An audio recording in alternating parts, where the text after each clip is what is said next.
उमरो और बुलबुल पार्ट 3।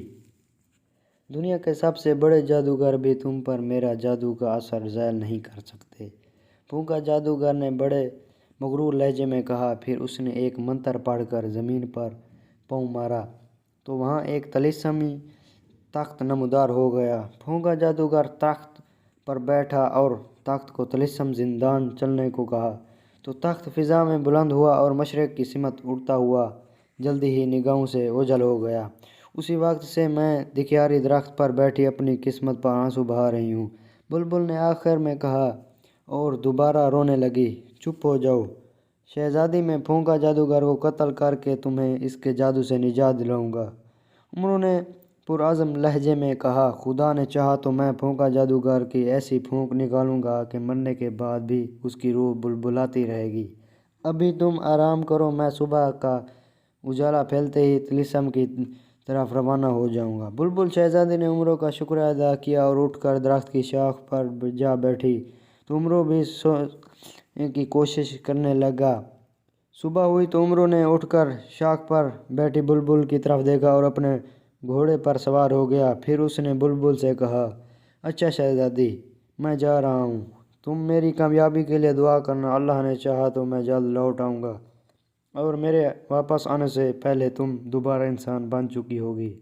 मेरा इंतज़ार करना, मैं खुद तुम्हें अपने साथ तुम्हारे मुल्क ईरान ले जाऊँगा। ठीक है चचा उमरो, क्या तुम पहले कभी तिलिस्म होशरबा गए हो? बुलबुल शहजादी ने पूछा। मैं सैकड़ों मरतबा वहाँ जा चुका हूँ और 20वीं जादूगर को हलाक कर चुका हूँ। जंबील से रंगो रोगन अयारी निकला और अपनी शक्ल तब्दील करने लगा। उसने खुद को एक इंतहाई खूबसूरत और नौजवान लड़की बनाया और जंबील से ज़माना कीमती लिबास निकाल कर पहनने के बाद जंबील से सोने के ज़ेवरात निकल कर पहन लिए। आखिर में मियाँ जंबील से एक छोटा सा और खूबसूरत सुनहरी ताज निकाल कर सर पर सजा लिया। उस हुलिये में वो किसी मुल्क की शहजादी नज़र आ रहा था। वो दोबारा घोड़े पर सवार होकर आगे बढ़ने लगा। रास्ते में उसने जंबील से सुर्ख रंग निकाला और हथेलियों पर मल लिया और वो रंग मेहंदी की तरह नज़र आ रहा था। जैसे ही वो तिलिस्म होशरबा की हदूद में दाखिल हुआ तो उसे 3 सरहदी मुहाफ़िज़ों ने सामने आकर रोक दिया। ए खूबसूरत लड़की, तुम कौन हो और कहाँ जा रही हो? अफसर ने उमरों से नरम लहजे में पूछा। पहले बताओ तुम कौन हो और ये कौन सी जगह है? उमरों ने जनाना लहजे में पूछा। ये होशरबा है और हम सरहदी मुहाफ़िज़ ही हैं।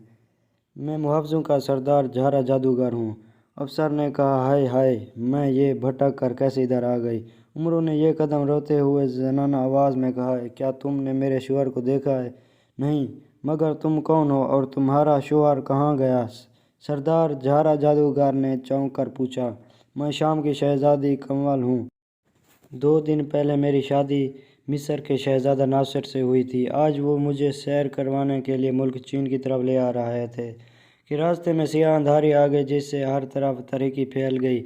जब अंधारे ख़त्म हुई तो शहजादे मुझे कहीं नज़र नहीं आया। मैं उसे तलाश करते करते यहाँ पहुँची। न जाने मेरा शौहर ज़िंदा भी है या नहीं। बाकी की उम्र मैं कैसे गुजारूँगी? अब मुझे बदनसीब से शादी करने पर कौन रज़ामंद होगा?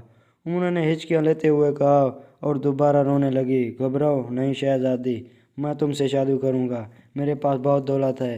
जादूगर ने जल्दी से कहा, क्या वाकई? क्या तुम सच बोल रहे हो? झारा जादूगर, उमरों ने जनाना लहजे में कहा। सामरी की कसम, मैंने सच कहा है। मैं तुम्हें शहजादे से ज़्यादा ऐश कराऊंगा। झारा जादूगर बोला तो उमरों ने यूं सर झुका लिया। झारा जादूगर बेताबी से उमरों की तरफ देख रहा था। चंद लम्हों बाद उमरों ने ठंडा सांस लिया और बोला, ठीक है। अगला पार्ट देखने के लिए हमारे चैनल में विज़िट करें।